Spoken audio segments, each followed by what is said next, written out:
Broad topics, broad minds, broad hosts, but not just for broads. This is Broadscast with Kim Goldman and Jackie McDougall.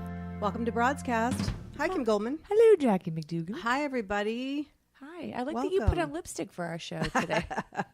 I did. Yeah, your hair's wet. My hair is wet. I'm not done with that but yet. You look adorable, but you look like fully put together. Thank you. So you know, I have to that. say, like, working from home, I notice, and please, like, I know there are people out there who listen who work from home, but it is so hard to get motivated. Yeah.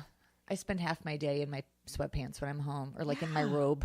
Or like somebody will come and deliver something and I look up and it's 12:30, you know, and I'm in a robe. But the thing is, like, the project I'm working on is in New York. So I start like right at 7:30, you know, when the kids are out the door at 7:15, I start at 7:30. It's already 10:30 Eastern. Right. So I don't have time necessarily unless I get up earlier. Like, yes, I know people get up earlier. Like, no, I won't. I get up at 6:15. Forget it. Yeah. I'm not getting up earlier. So I do a lot of it anyway. But today you were coming, and so I attempted to make myself look pretty. Oh, looking at me. And I literally, I was like pulling at my eyebrows on my way over here. That was my form of plucking. So yeah. I'm such a, my hair's clean, but it's just wet and in a ponytail. And I did I did everything else. I just didn't. Well, you know, you can't do everything. I So do the best I can. I'm excited about today's show. We have Asha Dahya on the show today. Oh, that's a pretty name. Isn't that a really pretty name? She is the creator and editor-in-chief of GIRLTALKHQ.com. Oh. And so she's all about the F word, feminism. I love the way you just looked at me. Uh-huh. You were like, really? Uh-huh. Did we get to? Yeah. Anyway, so she's going to be on the show today in just a little bit. So I'm excited about that. What's new in your life? Anything good? No. I was like, wait, what is new? No. No, I don't think anything. I'm barely pulling it together with the holidays. Yeah. I just can't do it. But why stress? I am not stressed. I'm just saying, like, everybody, like, my street's all lit up and people are shopping. People have their stuff done. I barely even know when Hanukkah is. Like, I think you even told me. I mean, it's been a crazy year. And so my kid sent me his, he at this point now gives me his list via text, and to the point that he gives me SKU numbers. I mean, that's how specific we are. So now I have to figure out if there's anything under $100 on that list. He doesn't do like the range, he just goes for broke. Right. Yeah. So that's. Yeah, it's funny. And I have 8 the days. older they get is the smaller the gifts get, but the larger the price. Yeah, so we kind of do like how people I think do in Christmas. They do like one big one and then like small ones. I mean, that's kind of how we do it. Right, but right. By the 8th day, you must be like, here's a toothbrush. Oh, I've done gum. Gum. Yeah, a deck of cards wrapped in gum wrapper. Yeah, we do. He knows that. Like, there's there's some things that he. I don't like holidays to be about the stuff that you need, like clothes. Like, I want it to be a want. But sometimes, we kind of have a rule in our house that after like his birthday, he doesn't get anything else because I need ideas. Right. He's got holes in one of his pair of pants, so he's getting a pair of pants. Like. Well, the thing is, I don't necessarily think that it should be the stuff that you need, but definitely like the stuff. If I were going to buy you a pair of shoes, but you want these specific shoes that cost a little bit more money, that's a Christmas thing. Right. But I mean, like underwear, I'm not going to wrap Fruit of the Loom for Hanukkah. Throw in a stocking. Yeah. But yeah. So, I mean, he's my kid's very specific, with some of his bar mitzvah money, he was allowed to buy something for himself with his bar mitzvah money, and he bought a new Xbox. Nice. So yeah, but now he needs games. It only came with one controller. Right. So it's that kind of stuff. Like, it's a need, but it's a want. Right. But... My kids want a Wii U. Oh yeah. Yeah. I'm just. I had one for you, and then you were on the fence with it, so I shipped it off to my stepsister. Remember? You had a Wii U? Yeah, and I asked you about tell me that. I did. We talked. We had a whole conversation. Clearly, I wasn't in on that. We did. I mean, I was there, but I wasn't there. Yeah. Wow. So we never talked about it again, and I mentioned it, and you said you weren't. We had a whole. Oh, all right then. Anyway, yeah. Sorry about that. What's going on the internet, Ms. Goldman? Oh my gosh, I was on the interwebs. On the interwebs. So I found this article, and now I can't find it again. So hold on. You just put me right on the spot. So there was an article that I saw at seriously, Jackie, I was looking it up and then we were talking. I know you were. Do you want me to move on to mine? Yeah, do yours because it's here somewhere. Bustle.com named the 40 women. Actually, I'm sorry.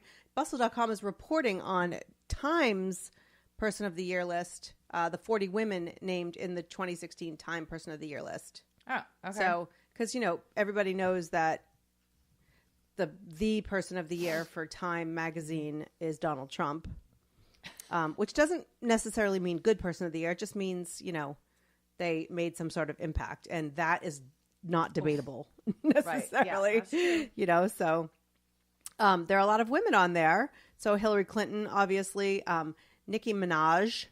Really? Yeah, apparently she's more than an artist. She's an icon and role model for girls everywhere. She promotes body positivity. Oh, yeah. Isn't afraid to be boss. Caitlyn Jenner's on there. I kind of forgot about Caitlyn Jenner. Isn't that nice? I was just going to say it's kind of nice. Like I was kind of over it for a while there. 2 women who are pioneers on breast cancer treatment.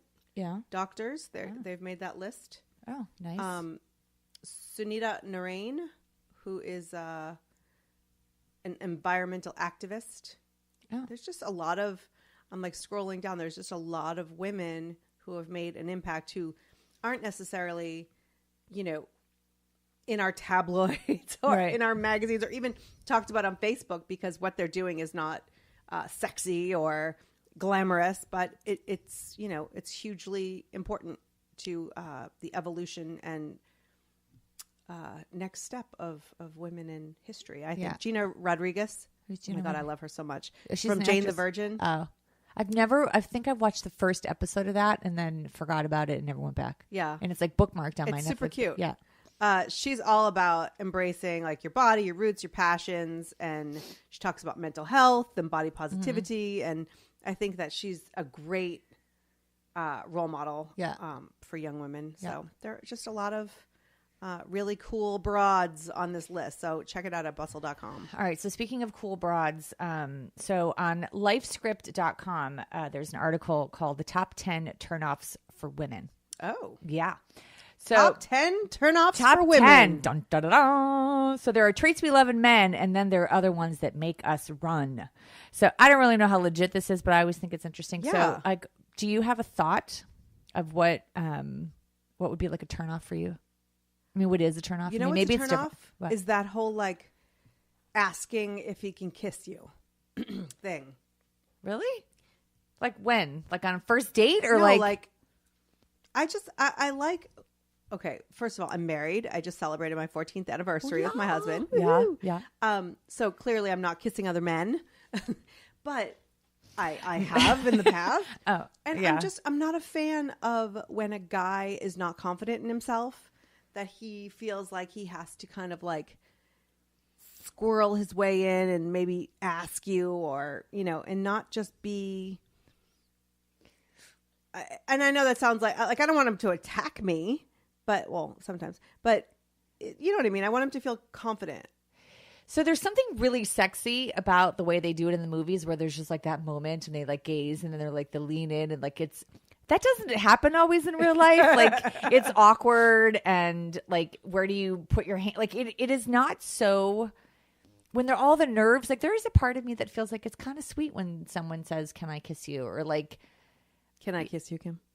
No. Oh. See, it's not good. No, but like I can see it both ways. Like there's something really hot about I'm just going to take this, but I've been in that moment where I don't want that. Like, so have you said no? Has someone asked you and you said no? No, I suffered through it. It was bad. It was a bad situation. And I can't even talk about it on air, but I know you remember the situation and I was so not attracted to the person and I had to fake my way through the date, whereas our dear friend Michelle, she got up and left a date like while the food was coming and she's like, I can't do this, and she left. Okay, I love that like, you can't say the guy's name, but you totally just threw your friend under the bus. Yeah, but I can't say chances are he's not listening, but remember I had a friend that like came out from New York.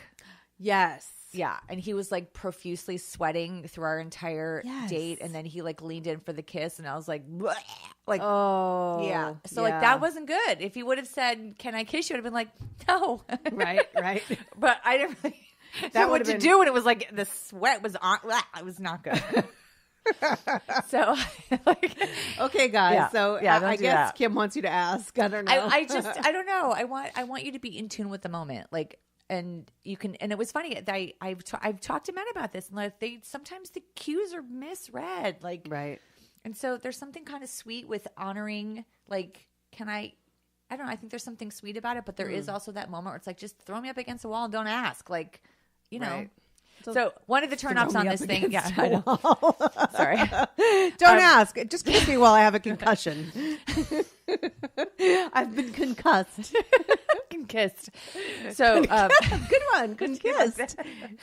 Okay, so preoccupation with sex is a turnoff for women. If he has a preoccupation. Yes, with if sex. he has a. So you're just turned off by all men. Yeah, it was very fun. So that's one. Whether you're on a first date or in a 10-year marriage, women don't want to feel solely like sex objects. I've heard that before. They don't want to feel ignored. That's a big turnoff.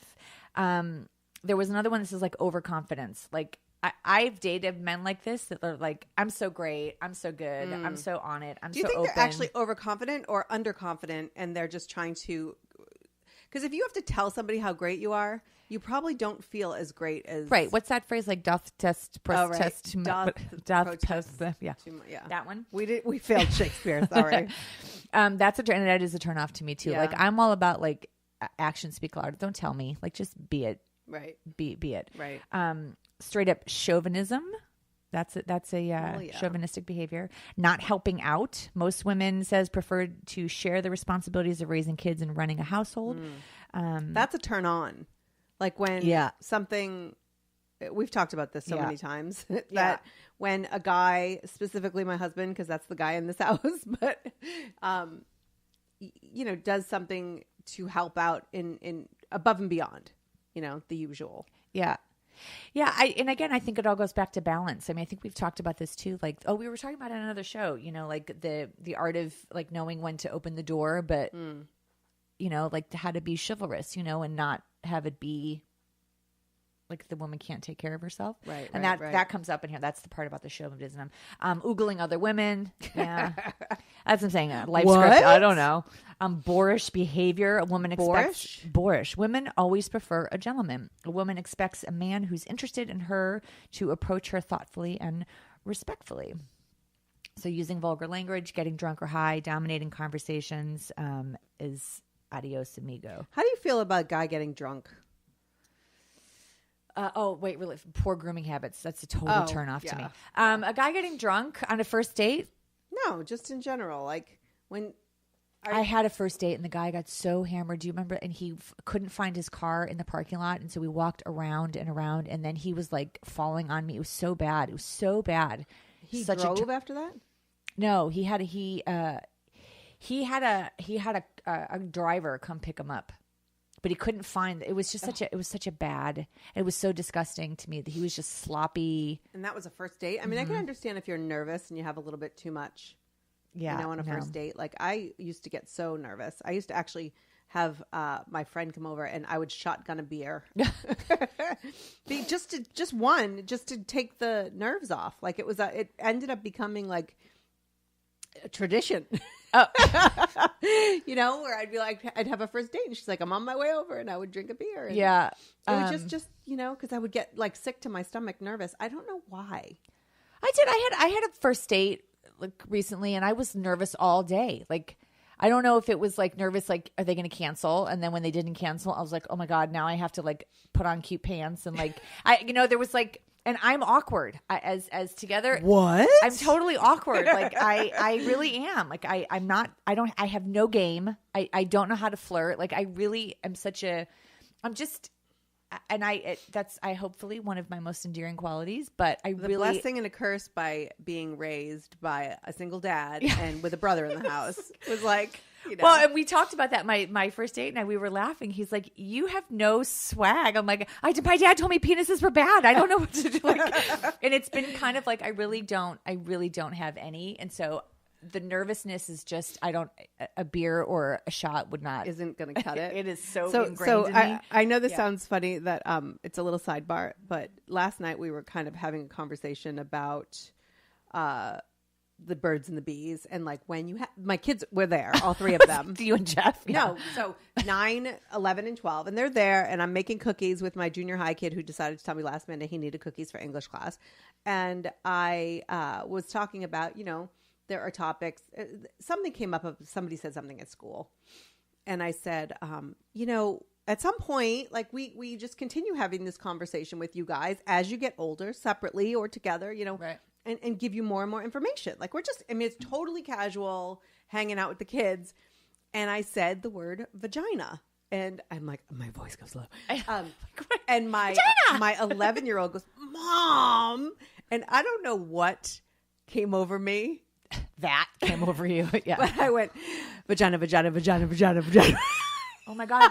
My first date night, I said penis. He's like, you said penis. That's all I mentioned. I'm like, penis, penis, penis, penis. Oh, that's so funny. We are spending way too much time together because my entire family just burst into laughter because it was like, I just had to take the taboo, I just want those conversations to be easy. I know they're not necessarily easy for a kid. Right. But if I can just say stuff like that and make it funny and not, because I just remember, I don't remember really having conversations like that with adults growing up. Yeah. And I think there are so many questions. Yeah. Yeah. So it was just so funny though to see his face when I did that. We're going to have a whole show about how you talk to your kids about the birds and the bees. Totally. And my husband I was wish I just would have like, recorded mine. Yeah. my husband was just cracking up because he was like, I can't believe you just did that. I don't know. It was just funny. Funny moment. Yeah. So. We did that. I don't know. Turn off. And that was what we were, when my friend, I wasn't being sexual when I said penis. It was in the midst of a conversation. We were debating about like something political and we were talking about like, I don't even know, pedophile. Somehow, and I said, but it was in the context of our conversation. Right. The word penis was appropriate. Right. Like it was a scientific conversation, and he was laughing at me. He's like, "You just said penis." I'm like, "Well, And so now it is like a running joke. He's like, "That sounds so elementary." I'm like, and then I know, but it was just funny. It's funny the words that we find. We're funny, Kim. We are funny. Is that all 10 of them? Okay, bad pickup lines. Do they have any examples? Okay, offensive. Well, no, there's not. Yeah, this sounds life Can script. Can I see the tag on your shirt? Because I think you were made in heaven. Wait, I told you that. My stepbrother. That's an old one. But my stepbrother, when he was like 12, sat down next to me on the couch when we were living in our old house, and he put his arm around me, and he was like fiddling with my shirt. I'm like, dude, what are you doing? He's like, just checking the tag to see if you were made in heaven. I'm like, Michael, good one. Like, he was 12. It was so cute. I'm sorry, but that's creepy. He was 12. I'm 10 years older than him. Yeah. No, I think he was playing around. I know. No, there's no bad. This article is terrible. But it was just funny. Way to endorse. I know. Well, I don't know. I'm not sure if it's like an all ad thing, but I don't know. I think it's funny that where men think they're like playing it cool and doing it right when we're like, oh, gross. Yeah. And vice versa. Like women, we think we're so sexy and, and inside the guy's head, it's just, I just think it's funny. Well, it's when we try to be sexy. That's when you're not. You're either sexy or you're not. You know what I mean? I feel like I don't think you could act sexy. Yeah, I cannot act sexy. I try. So it's just, I know we have a guest coming, but a couple years ago, and you were in my life then when I did that dance thing. Yes. And I had to dance. I put on a little skimpy situation and I danced in front of 600 people. But the opening move was like a sexy walk. Yeah. Which I was like, and I remember. So I didn't know how to like shift my hips. Yeah. And so I was totally awkward. Great. I was not good. You were great. I have dreams of doing that for your organization one day. Really? Yeah. Okay. I know that's so weird. So, no, we could do it. Take a quick break and come back with I think you just gave me a challenge for next year. Really? Yeah. I'll win. I'm telling you right now. All right. Okay, we'll be right back in just a second. What does being a broad mean to you? A broad tells it like it is. Doesn't take no for an answer. She exudes confidence. A warrior princess of the urban jungle. Being a broad is being diverse. Strong enough to do things on your own, but smart enough to know when to ask for help. We succeed. We get right to the top. Being a broad is 10% of what happens to you and 90% how you deal with it. Broadscast, where every broad's voice matters.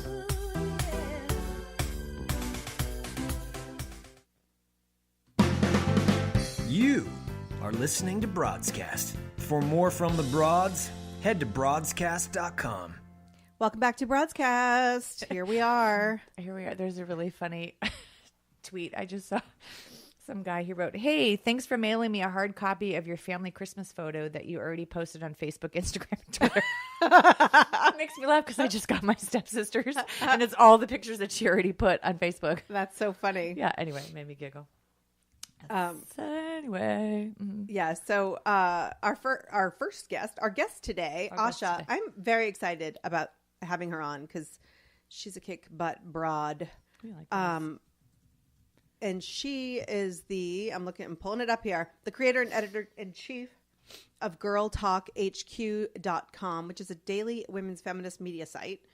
Her passion is to use her voice and platform to amplify the stories of women around the world. So Asha Dahya, welcome to the show. Hello, ladies. How are you? Thank you for having me on the show. Oh, thank you so much for joining us. So it's great that we met through our mutual friend there, Jared Hill. Yes. So for those who are just listening to us, Jared's been on our show many times, but he was the tweet heard around the world when he discovered that Melania Trump was plagiarizing Michelle Obama. So that was So anyway. So he's connected so many people since then, and it's great that we get to meet you. So I love your accent. Thank you. I'm from Australia. Well, I was born in England, but I was mostly raised in Australia from the age of 8. Moved here in 2008, and I've been living in Los Angeles ever since, and I love it. What would make you move from those two beautiful places to Los Angeles? You know, I get that question often, especially because both of those countries have paid family leave and really great things like Medicare for all. Mm-hmm. And we have Trump, so welcome. Yes, right?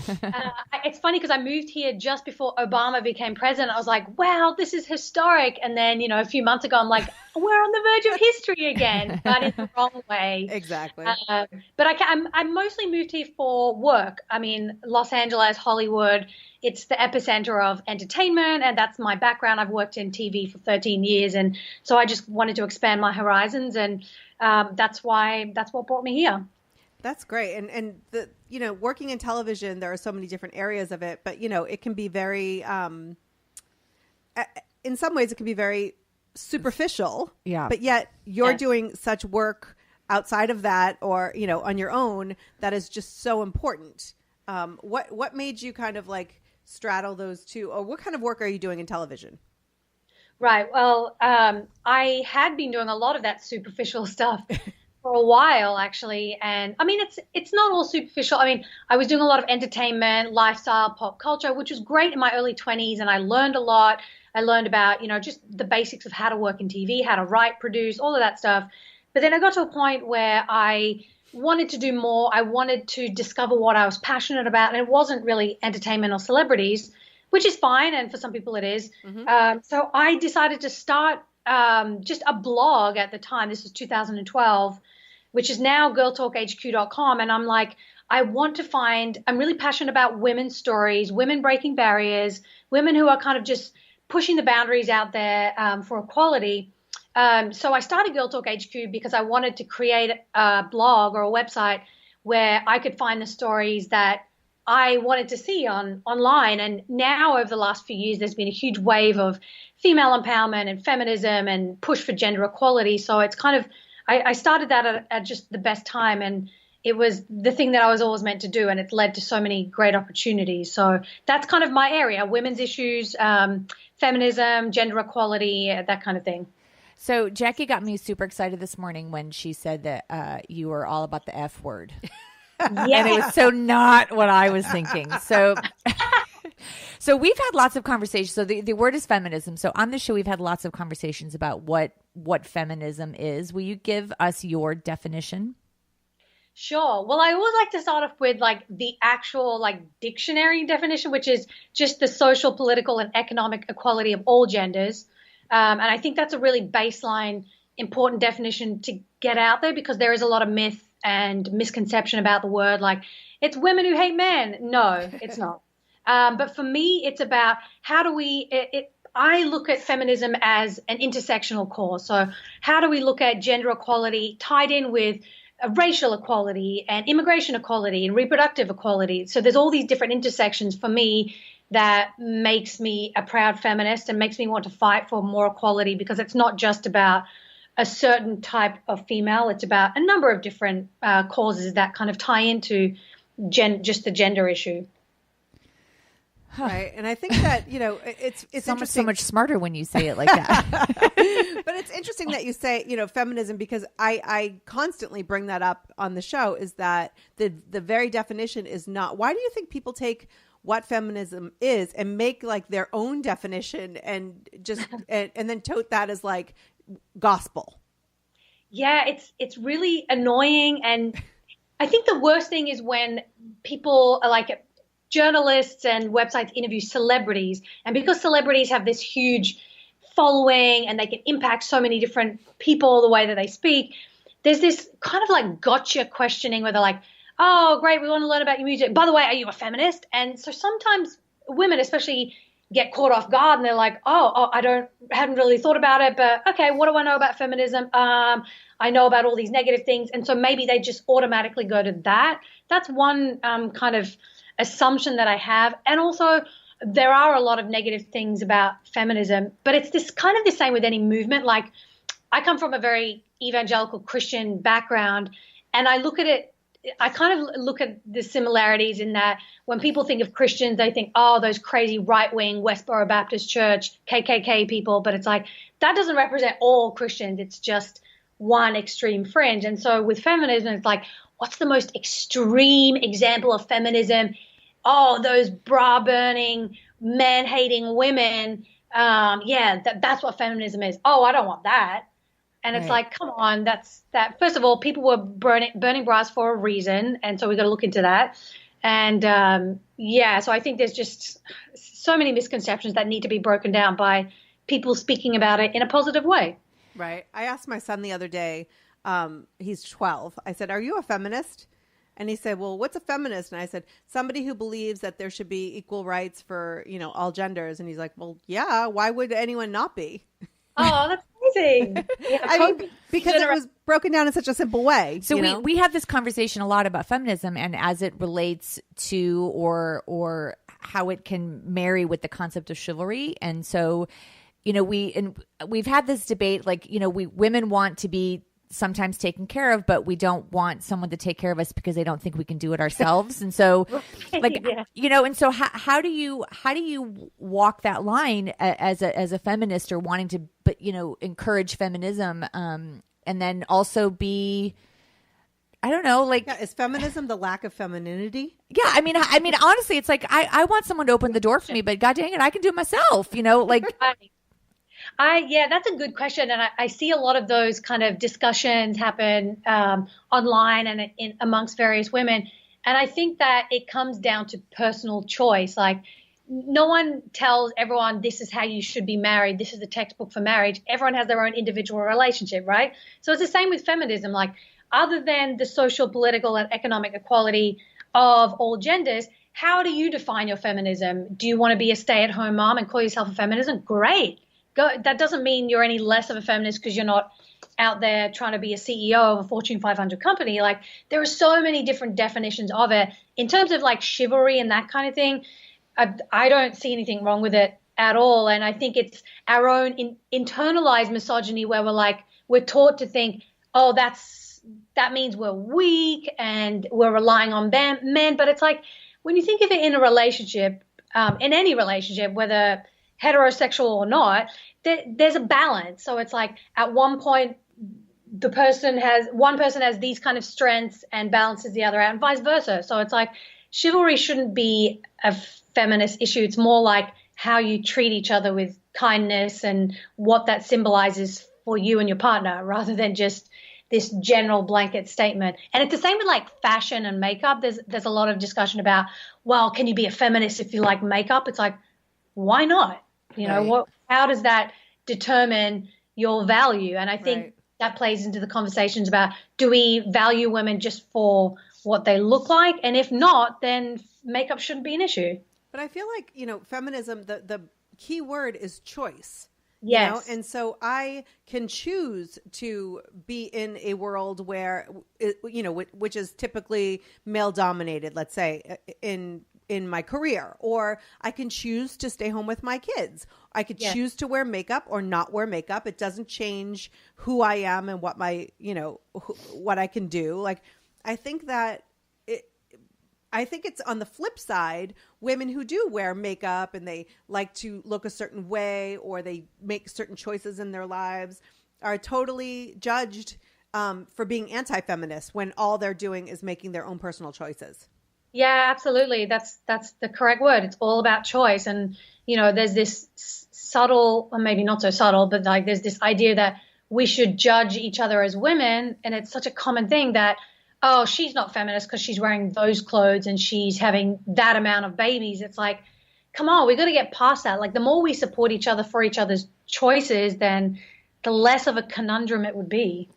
So speaking of choices, in the news this week, President-elect Trump nominated or is choosing Andrew Puzder, whatever his name is, as his labor secretary, and he's the CEO of Carl's Jr. Hardee's. And so there was some backlash because of the commercials that Carl's Jr. puts on where it supposedly exploits and sexualizes women in such a way. And so I look at those commercials and I'm like, whatever. But now people are thinking that, they're against women. All they do is, exploit women. And that's such a bad move for women in this country. Do you have any thoughts or feelings about that? Yeah, well, first of all, those women aren't being exploited. They're being paid handsomely. Like Jessica Simpson, Paris Hilton, they're not doing it for free. They're getting paid. So, there's that. In terms of like the general representation of like objectifying women's bodies, yeah, that is a thing, but it's not just relegated to Hardee's and Carl's Jr. That's like a general advertising thing. Like, what message are we sending when that's the default go-to message around women and how women are used in advertising? Like, I think that's a problem, but it's not just a Carl's Jr. thing. Do I think this guy should be part of Trump's cabinet? I mean, I don't know. Look, this guy also tried to outlaw abortion. He's very anti-choice as well. So that, there are other things about him that I think are bigger issues than, advertising, what he does in advertising. And I wouldn't blame him for that standard either. I mean, that's the advertising industry in general, right? But that's what I think is so interesting about just him being a pick is like people just focus on those commercials and think of it as that's what he's about. And I'm like, but wait, are you reading all the way down to the fourth paragraph, what he's actually about? And that's the part that, I think we as women need to be, a little bit, I don't know, more in tune with what's going on and find our collective voice, because it's that we all, like you said, we have to be kinder to each other. And Jackie and I talk a lot about how I think women we're pretty mean to each other. I mean, I don't know that we go through periods. I think we're really supportive, and then there are other times I think we're so anti each other. I don't know. The worse we feel about ourselves sometimes, the worse we treat other women. Yeah. Yeah, I think that's true. It's like that whole idea of hurt people, and we project a lot. I mean, that's human nature in general, but it seems to happen a lot with women, and thankfully there's a lot more awareness about it. So I hope that just by conversations like this, we can, make conscious changes, because that is important. Right. But just to go back to what you guys were just saying, I think that we live in a time where people read headlines and then comment on that. So, they're seeing these Carl's Jr. commercials, like that's the headline. They're not even, nobody even has the energy to click on something or to read further. Like, God forbid anyone hit the read more. You know what I mean? Yeah, exactly. And get to know more of the story. So if one were to go onto Twitter and to your account, like, I love the variety and the interesting stuff that you're talking about. But first of all, I loved your pinned tweet, because you have a big event coming up, the F Word event on December 14th. Tell us about that. Yeah, so once again, here is the F word. So I've been doing this with a friend of mine who's a filmmaker. She's an Emmy Award-winning filmmaker. Her name's Sarah Marshman. We've been doing this for 3 years now. This is our 9th or 10th event. And it's basically about how do we redefine or define feminism today for us as like the current generation. And we kind of modeled it on like a TED Talk event. Sarah went to a TED Talk event a few years ago and was like, this is amazing, so many inspirational speakers and people, but those events are very expensive, very exclusive. It's invite only. So we're like, how do we recreate that for our community in Los Angeles and have it be about something that we're passionate about, feminism? So we kind of designed it where we have 4 speakers, a panel of speakers. They speak on a number of different topics for 10 minutes. We have some giveaways. We have a couple of performers. So this time around, we've got Jared is actually one of the speakers. So he's talking about being a Black gay man and being a feminist, working in the political arena. Mm-hmm. We've got a woman talking about her anti-domestic violence organization. We've got a TV writer who also writes for Hello Giggles talking about body image and objectification, and another woman who started an intersectional feminist media organization. We have a stand-up comedian who is also a sex blogger, and she's hilarious. She performed at the last event.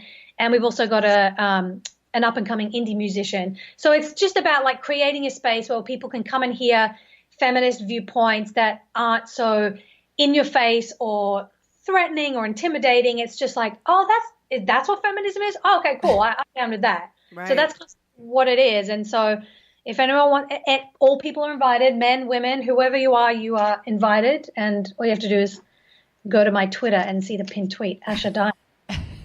Awesome. So it sounds like a really great event and a lot of, it's a lot of variety there. Yeah, that's kind of, we like to do that intentionally. We like to get a variety of a very diverse bunch of speakers, topics, because we want to show people that feminism means so many different things to different people. So we try to cover as much as possible as we go along.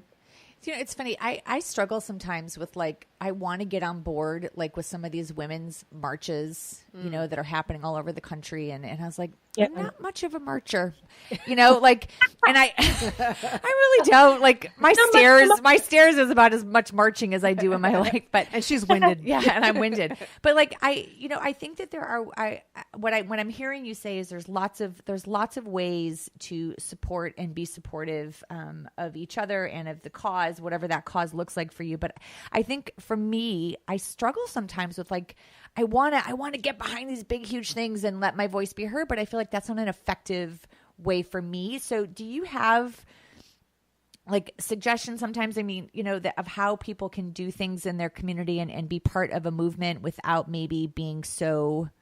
Not everybody's born to be on a soapbox. Yeah. I think. But I think there's so many ways for us to be, I don't know, like we can make an impact, a little more quietly, perhaps. Yeah. Yeah, that's a very, very good point. And I think now, because of things like social media, we have so many different options, like sharing important news, not fake news, you know, with your social group, supporting organizations that you think are really great, and just sharing those messages on social media using certain hashtags is like a very easy way to do it. You can also donate to organizations. Ever since the election, and also, you know, around Thanksgiving, where we have like Giving Tuesday, Cyber Monday, I'm like, you know what, this year I'm going to make it about supporting organizations that are really going to be doing a lot of fighting under this new administration. So I think that's another really great way to do it. And also, like you said, being involved in smaller community initiatives that don't have to be these big marches if you don't feel like that's the right thing, or you aren't able to do those, you know, whether it's like tutoring kids in your area, or helping, you know, homeless people at a shelter near where you are, or reaching out to single mothers or foster children. Like there is always a need in your local neighborhood that you can get involved in. It doesn't have to be on a grand scale, because the more that we see these little movements happening and actions being taken, that's where change happens, you know, in the local neighborhoods, not just at the big level. Do you feel like, you know, post the election that people are struggling with having conversations like this because there's so much divisiveness, that we're being encouraged to discuss some of these issues, or that we've kind of been shunned again?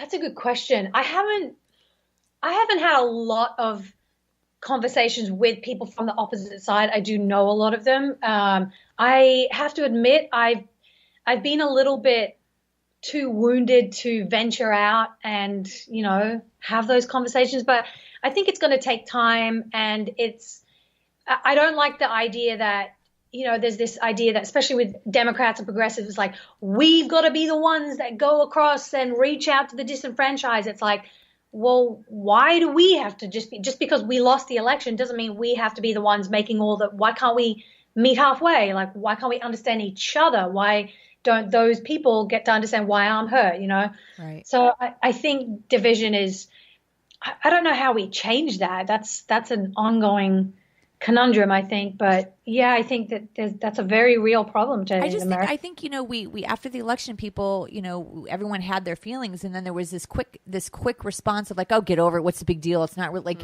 and so I think I feel nervous, you know, in some ways to talk about it, because I really do have feelings, and it's not just because I'm a girl, you know. I mean, it's like, and I feel like there was this very quick, you know, reaction like, oh, women, you're so, you know, you're overreacting, just get over it. And, you know, or even with our that's own a reaction to a lot gender. of things, that when women stand up for something that's wrong. Yeah. So I'm kind of now like thawing out a little bit, that I feel better about coming and having conversations, but I still feel like it's not safe yet, you know, but I'm not to the point of like, I'm putting safety pin on, you know, like I didn't really get behind that whole concept of like, oh, the safety pin means we can, like, I don't know, but I feel like it still feels uncomfortable to have conversations We're all about walking around with like nerve endings just totally exposed.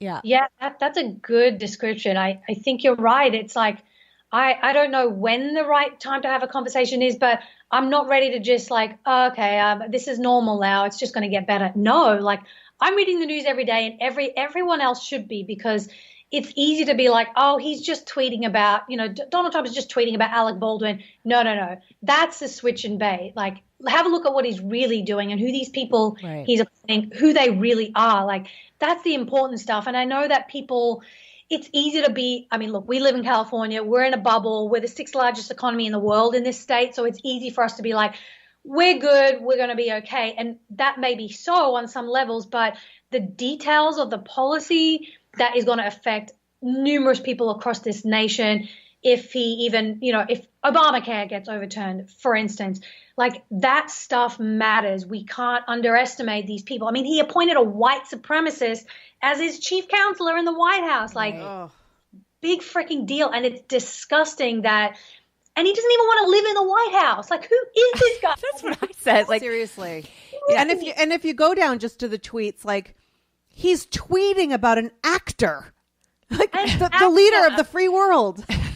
Not only that, he was tweeting about, I mean, during the election when he was slut shaming the former Miss Universe, Alicia Machado, the one that he called Miss Piggy. It's like, and, you know, there was one tweet where he said, you know, you should look at the sex tape and this. And I'm like, you're telling all your Christian evangelical supporters to go watch her sex tape and they still elected you? Like, what is wrong with us? That's what's so crazy, is because there's nothing. I mean, if you look at historically, he's a lot more liberal than, you know, and yet they're all like, he has just somehow said the right thing or has naked pictures of all these people, because I don't understand the loyalty that he's getting. So there was a really good op-ed piece on the New York Times by Charles Blow or Blau. I don't know how you say his name. Charles Blow. He's great. Yeah. And one of the things that he wrote, you know, a quote was that this is our challenge, to see clearly what this deceiver wants to obscure. And I think, you know, what happens, I think with all of us, is that we become complacent, and like you said, you know, oh, he's just tweeting, no big deal.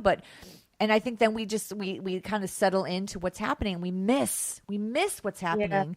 Yeah. And I think the positive thing that can come out of all that's been going on is that people, I think, are re-engaging to some extent. And I hope it's not kind of like 9/11 where we all just put a flag up on 9/11 and think we're patriotic. Yeah. I hope that this feeling like we have an impact, we have a voice, stays throughout, because I think we need to be vigilant, because it's crazy what's happening and how people are so willing to look the other way. Like, I'm really upset that he's not living in the White House. Like, I feel like that's a slap in the face. Like, it is. I don't know. And I'm feeling like, you know, other people are like, oh, we're saving money. I'm like, is he really saving money? Is like, he? Is it like, I'm like, I don't know. There's some tradition that he's not I think saving money, but and never mind the fact that, like, don't you have to be there? So if something big happens, you're there.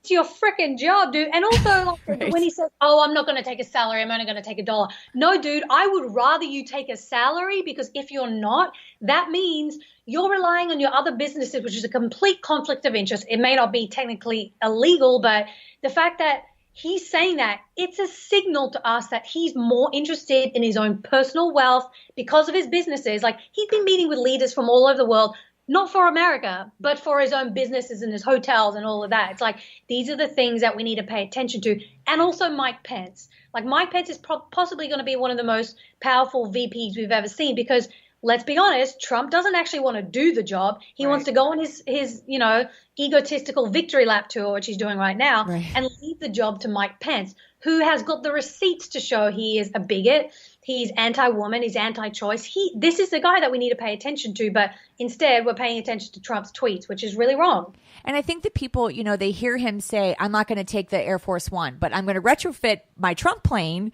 to make sure, right? I'm not going to live in the White House, but I'm going to retrofit my Trump hotel, which is and ruin New York. And ruin New York. And it's $1 million a day for them to have Secret Service in 2 different places. But I'm not going to take a salary, which is, $500,000 a year, but I'm going to charge you $1 million a day to keep me safe. I think people get so, he's not going to live in the White House. Look at, he's bucking the system. I'm like, you know what?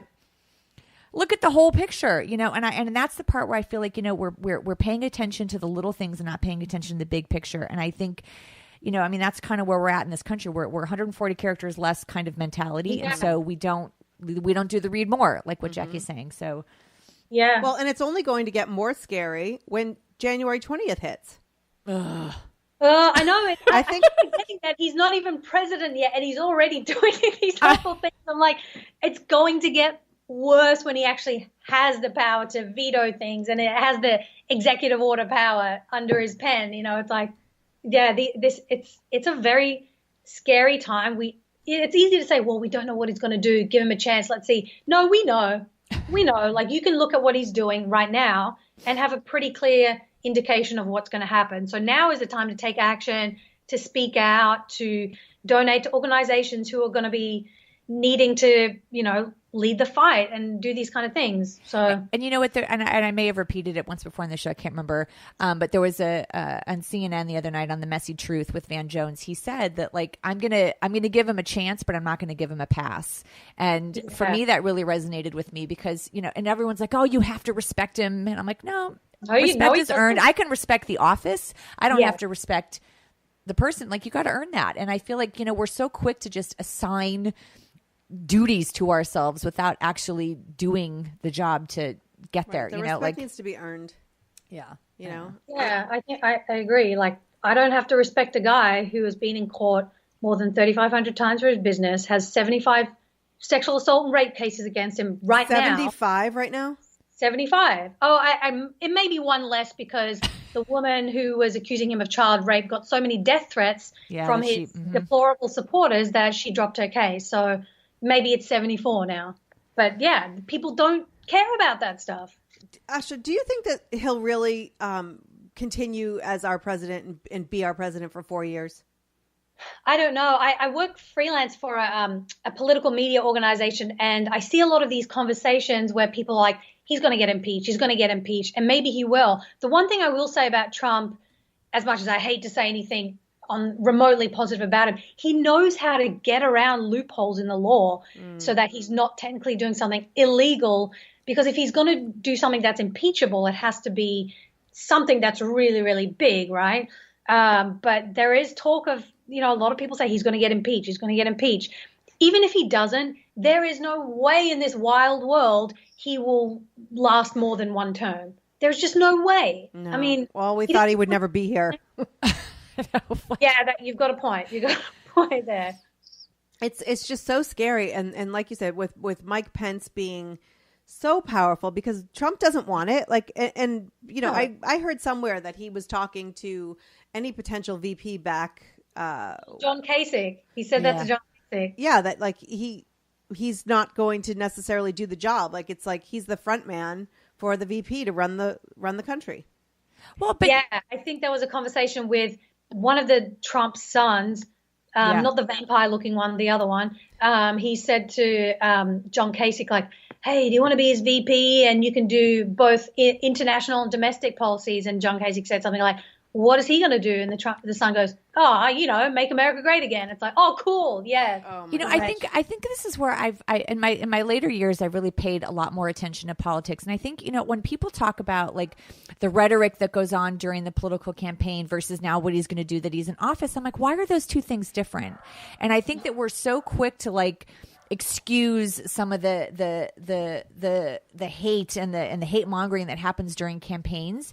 It really bothers me. And same with Hillary. Like, there were things that she said, I'm like, don't do that. Like, yeah. But we're so quick to be like, oh, that was just campaign talk. I'm like, no, why?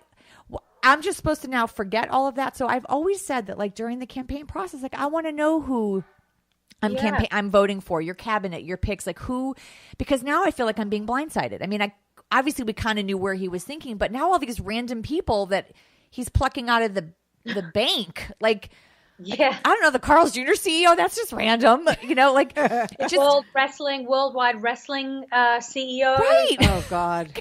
What the hell? You know what? I actually hope that he picks the craziest people ever for his cabinet, and then somebody, when he's got them all in the cabinet, someone just locks the door and throws away the key. But it just makes me wonder. But it just makes me wonder. Like I did, but like it makes me wonder for the people that voted, and there are lots of people that voted for him for very specific reasons and whatever. But if they would have known all of this, I wonder if it would have been the same, because it's for some of these people, it flies in the face of what he stood for on his campaign. Right. He's not doing some of the things that he said he was going to do. Now that he's doing the opposite. Now he's in there. And so I wonder if it would have made a difference. And so I feel like there's like this like smoke and mirror thing that happens all the time. I don't know. Yeah. So I agree with the smoke and mirrors thing, because, and a lot of it is the hypocrisy. Like, let's put Hillary Clinton in his position for a second. Would she get away with hiring a Goldman Sachs former executive, to be her Treasury Secretary? Absolutely not. Hell no. Right. And he hammered her for her Goldman Sachs speeches. Then he hires the guy who's at Goldman Sachs. Like, really? And to me, it's like, how can these Trump supporters legitimately justify this decision when he's going out of his way to basically stick the middle finger up at them and be like, oh, I'm not draining the swamp, I'm building it up, basically. Yeah, pretty much. So Asha, tell everybody, where's the best place to find you? We know we can head over to GIRLTalkHQ.com. Yeah, so head over to the website. We're also on Twitter, just at GIRLTalkHQ. You can also find me on Twitter at Asha Dahya, which is ASHADAHYA. You can also find me on Instagram. I'm at GIRLTalkHQ. And drop me an email. Send me a message. I'd love to hear from you. If you have any stories about amazing women that you want to promote or share, or if you have a blog post idea, please reach out to me. I'm always keen to hear other people's voices. Awesome. Well, so now that we've got you all fired up this morning, I think it's just as a reminder, there are places that people can get involved in checking out your website and staying connected to. I'm sure you'll give us plenty of opportunities to make our voice be heard. Yeah, I'm always tweeting in different organizations that people can donate to and support on my Twitter. So feel free to follow me there. And I think that's a great way to be active and support people in our community and be part of the resistance. Cool. Thank I love you it. so it sounds much. So powerful. I know. Let's do it. All right, Asha, have a great day. Thank you. Bye, you too. Okay, bye-bye. I love women who are out there, and like we had referred earlier to the Time, all these women who are honored by Time magazine. Right. There are just so many people doing important work that aren't necessarily, in your Facebook feed. Right. So go out and seek, right. Search for them. Like, don't be complacent. Like, be active and use your energy. Like, that's what I'm saying. I'm not much of a marcher, but I got lots of energy in me. Right. Yeah. And you do tons of things behind the scenes for women and for victims, and some of it on camera and some of it on the air, but most of it is privately. People don't know about that. Right. And I think that it's like generosity. You don't necessarily always have to be recognized or acknowledged for it. Like, just do something to elevate the cause. Right. Whatever your cause is. So. Anyway, that's it for today. Oh, all right. Sorry, Kim. See you later. We will talk to you next time. Thanks for listening. You are listening to Broadscast. For more from the Broads, head to broadscast.com.